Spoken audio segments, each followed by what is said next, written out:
अंदाज में कहे के बा कैसे।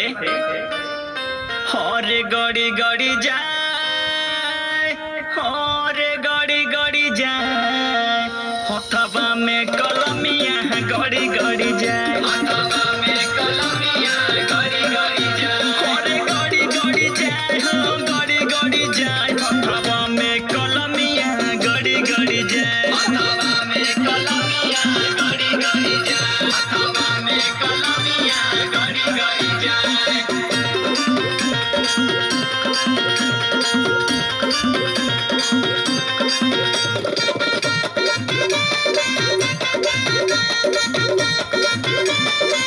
हरे दर्द के मारे अस्पतालवा पे गइली, अस्पतालवा में गइली, हरे दर्द के मारे अस्पतालवा पे गइली, अस्पतालवा में गइली, हरे दर्द के मारे अस्पतालवा पे गइली। डॉक्टर से नजरिया लहड़ी लहड़ी जाए, हथवा में कलमिया गड़ी गड़ी जाए, हरे गड़ी गड़ी जाए, हो गड़ी गड़ी जाए, हथवा में कलमिया गड़ी गड़ी जाए, हथवा में कलमिया गड़ी गड़ी जाए, हथवा में कलमिया गड़ी गड़ी जाए।